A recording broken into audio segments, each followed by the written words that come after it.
ইস্তিগফারের আমল অত্যন্ত দামি আমল। ও মহিলা মা বোনেরা, এই মহরম মাসে 2টি ইস্তিগফার পড়তে ভুলবেন না। ওই নারী কতই না ভাগ্যবান যেই নারী এই 2টি ইস্তিগফার এই মহরম মাসে বেশি বেশি পড়বে। আমি গুনাহগার, যে নিয়মে বলবো ও মহিলা মা বোনেরা, আপনারা যদি এই নিয়মে 2টি ইস্তিগফার এই সম্মানিত মাসে পড়তে পারেন, আপনার স্বামী যদি ইনকাম করে, আল্লাহ আপনার স্বামীর ইনকামের মধ্যে বরকত দিবেন। আপনার সন্তান যদি ইনকাম করে, মহান আল্লাহ আপনার সন্তানের ইনকামের মধ্যে বরকত দিবেন। আপনি নিজে যদি ইনকাম করেন, আপনার ইনকামের মধ্যে আল্লাহ বরকত দিয়ে ভরপুর করে দিবেন। ঋণ থাকলে ঋণ পরিশোধ হবে, অভাব দূর হবে, সংসারে চতুর্দিক থেকে নিয়ামত রিজিক আসতেই থাকবে ইনশাআল্লাহ। আপনার জীবনের যৌবনের চোখের গুনাহ, জবানের গুনাহ, হাতের গুনাহ, পায়ের গুনাহ, সর্ব অঙ্গ প্রত্যঙ্গের সমস্ত গুনাহ আল্লাহ তাআলা ক্ষমা করে দিবেন। আল্লাহ তাআলা ওয়াদা করেছেন এই ইস্তিগফার আমল করলে আপনার সকল সমস্যার সমাধান করে দিবেন। তো আমি মনে করি যেহেতু আল্লাহ ওয়াদা করেছেন এই আমল সম্পর্কে, তাহলে ও মহিলা মা বোনেরা আপনারা শুনবেন মনোযোগ দিয়ে, এই 2টি ইস্তিগফার আমল শিখবেন, আমল করার চেষ্টা করবেন ইনশাআল্লাহ। তো চলুন আমরা ধৈর্য সহকারে শেষ পর্যন্ত শুনি। আমি 2টি ইস্তিগফার কখন কতবার কিভাবে পড়বেন বলে দেব। তার পূর্বে একটি সুপ্রসিদ্ধ একটি ঘটনা বলবো, যেই ঘটনা শোনার পরে ও মহিলা মা বোনেরা আপনারা আর কখনো ইস্তিগফার আমল ছাড়বেন না। শয়তান আপনাকে ধোঁকা দিল, শয়তান ধোঁকায় আপনি পড়বেন না। তাহলে শুনুন মনোযোগ দিয়ে।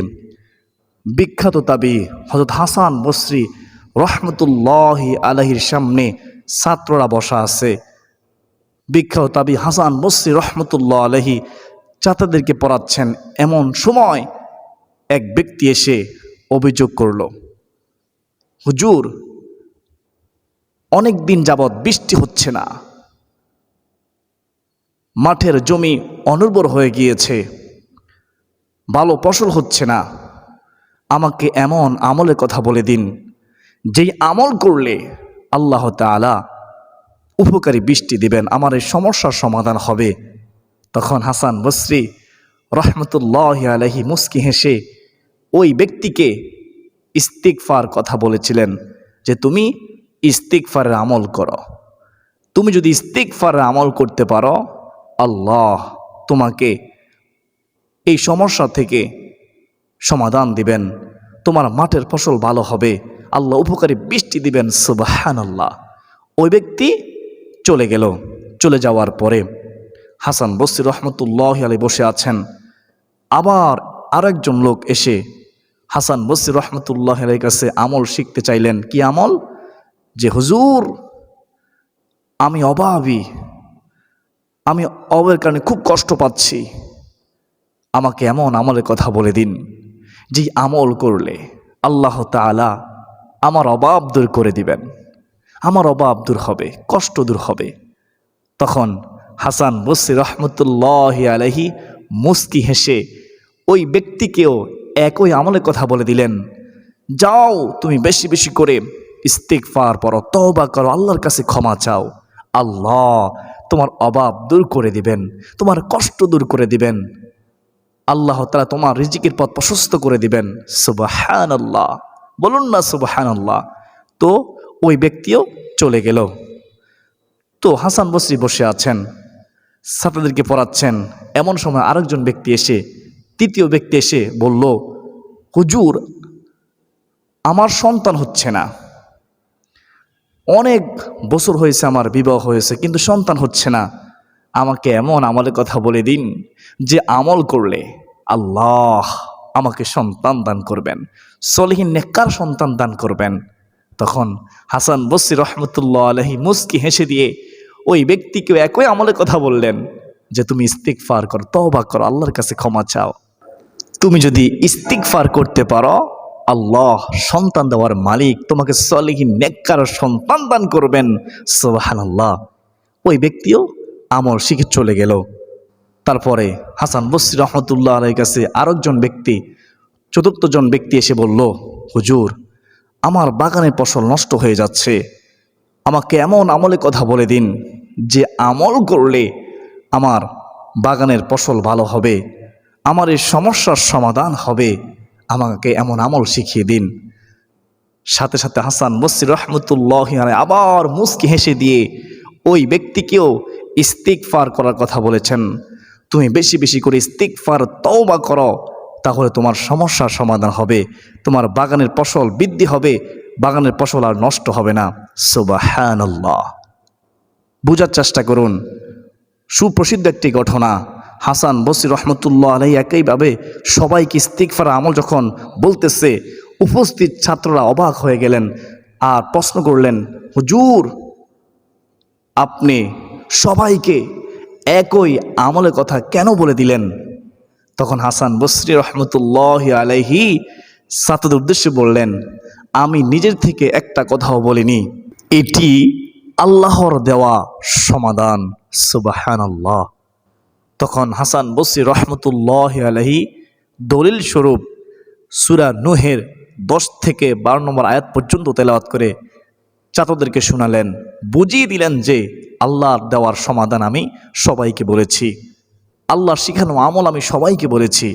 তো শুনেন সূরা নূহ 10 থেকে 12 নম্বর আয়াতগুলো।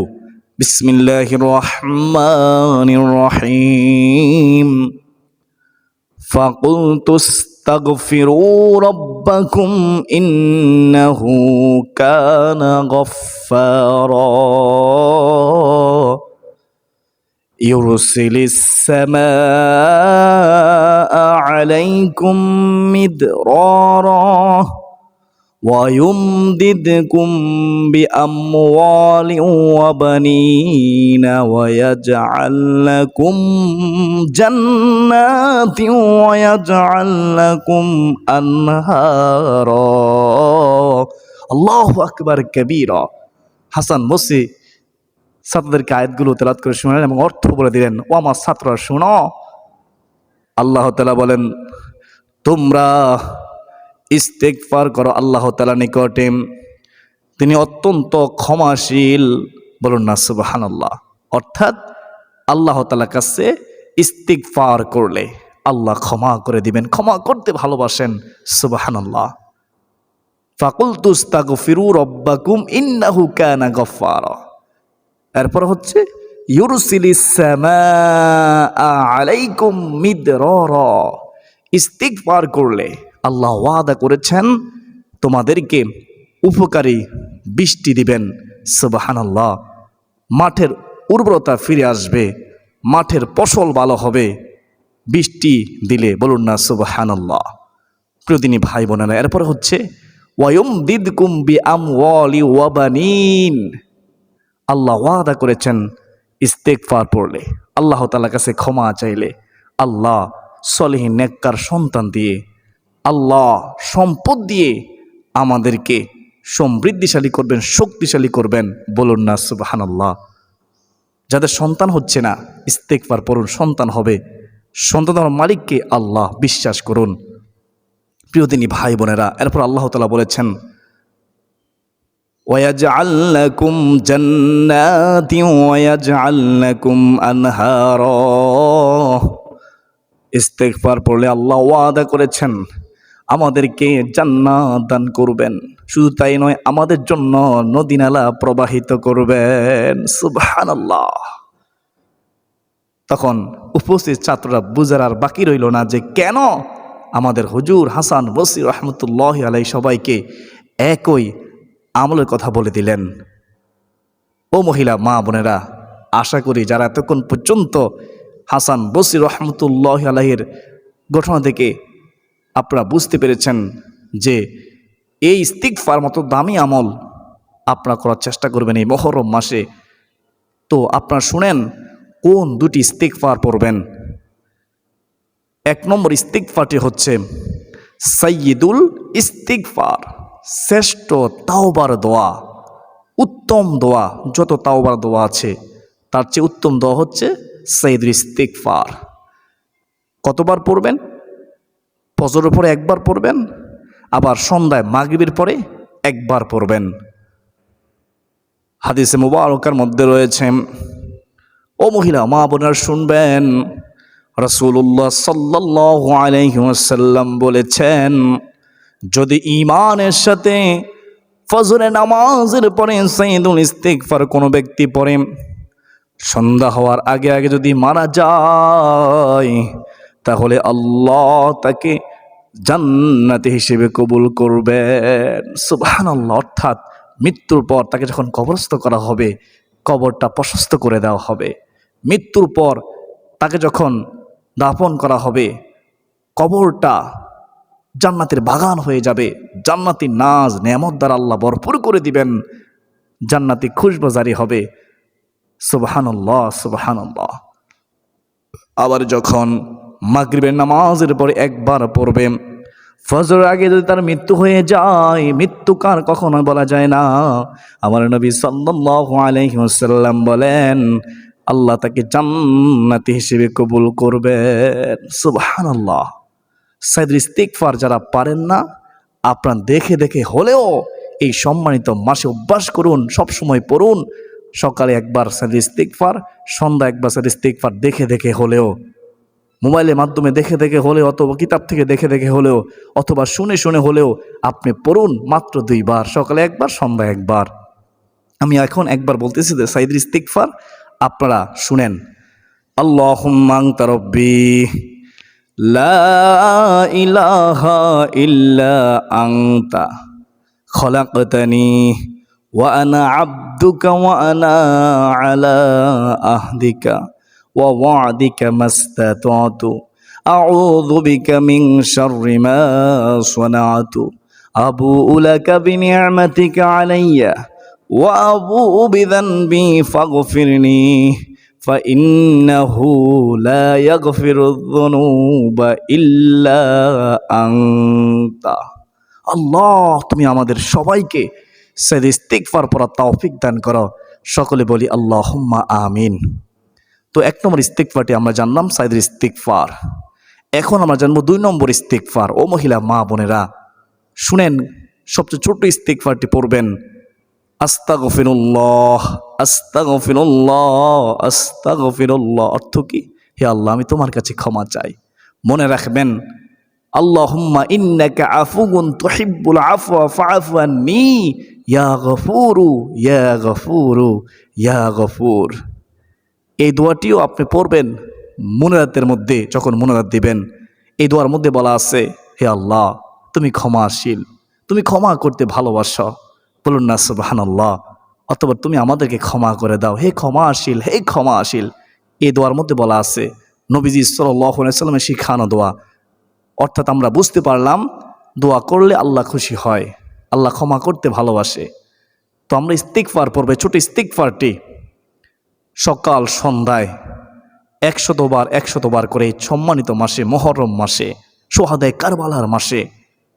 আর বিশেষ করে আমরা প্রত্যেক ফরজ নামাজের পরে যে ওজিফা আছে, আমল আছে, তার মধ্যে প্রথমেই আমরা ডানে বামে সালাম ফিরিয়ে নবীজি শিখানো পদ্ধতিতে প্রথমে আল্লাহু আকবার একবার বলবো, তারপরে নবীজি সাল্লাল্লাহু আলাইহি ওয়াসাল্লামের শিখানো পদ্ধতিতে আমরা 3 বার আস্তাগফিরুল্লাহ আস্তাগফিরুল্লাহ আস্তাগফিরুল্লাহ পড়ব। তারপর আমরা বিভিন্ন দোয়া আমলগুলো করব, নবীজি শিখানো দোয়া আমল। তারপর আমরা মুনাজাত করব। প্রতিদিনই ভাই বোনেরা, আপনি যখনই সেজদা দিবেন, নফল নামাজের সেজদার মধ্যে এই ছোট ইস্তিগফারটি 3 বার পরে আল্লাহর কাছে ক্ষমা চাইবেন। আমার বিশ্বাস, যদি মহিলা মা বোনেরা এই মুহররম মাসকে সম্মান করতে পারে, এই মুহররম মাসে চলতে ফিরতে উঠতে বসতে ছোট ইস্তিগফারটি পড়তে পারে, সংসারে কাজ করার সময় জবানে যদি ইস্তিগফার জারি রাখতে পারে, ঘর ঝাড়ু দেওয়ার সময়, রান্না বান্না করার সময়, থালা বাসন ধোয়ার সময়, বিভিন্ন কাজকর্ম করার সময় যদি মহিলা মা বোনেরা এই ছোট ইস্তিগফারটি জবানে জারি রাখতে পারে, আল্লাহ মুহররম মাসের সম্মানে, ইস্তিগফারের সম্মানে, দুরুদের সম্মানে আল্লাহ মহান রব খুশি হয়ে তার সংসারটা জান্নাতের বাগান বানিয়ে দিবে। চতুর্দিক থেকে নেয়ামত তার সংসার আসতেই থাকবে। স্বামী ইনকাম করলে স্বামী ইনকাম বরকত দিবে, সন্তান ইনকাম করলে সন্তান মধ্যে বরকত দিবে, সে নিজেও ইনকাম করলে তার ইনকাম মধ্যে বরকত দিবে। আল্লাহ বরকত দিয়ে সংসারটাকে ভরপুর করে দিবে। সুবহানাল্লাহ। শুধু তাই নয়, ওই মহিলা পৃথিবীর মধ্যে ভালো একজন নেককার নারী হিসেবে আল্লাহর কাছে গ্রহণযোগ্য হবে। সুবহানাল্লাহ। যেই সংসারে নামাজি স্ত্রী আছে, যেই সংসারে নামাজি মহিলা আছে, ওই সংসারটা জান্নাতের বাগান। যেই সংসারে নামাজি নেককার, যিনি সবসময় তাহাজ্জুদ পড়েন, নামাজ পড়েন, রোজা রাখেন, এরকম যদি কোনো নারী থাকে সংসারের মধ্যে, মনে রাখবেন ওই সংসারটা হয়ে যাবে জান্নাতের টুকরা। সুবহানাল্লাহ। মহিলা মা বোনেরা সবচেয়ে বেশি সময় পায় ইবাদতের জন্য। এজন্য মহিলা মা বোনদেরকে বলবো, আপনারা কষ্ট করে এই দুটি ইস্তেগফার পড়ুন। আল্লাহ তাআলা আমাকে, আপনাকে, আমাদের সবাইকে এই মুহররম মাসের সম্মান করার, এই মুহররম মাসে বেশি বেশি নফল রোজা রাখার, বিশেষ করে আপনারা 9 মুহররম, 10 মুহররম আশুরা রোজা রাখার চেষ্টা করবেন। কেননা নবীজি সাল্লাল্লাহু আলাইহি ওয়াসাল্লাম রাখতে বলেছেন, এবং নবীজিও যতদিন বেঁচে ছিলেন পৃথিবীর মধ্যে একদিনও এই রোজা ছেড়ে দেননি।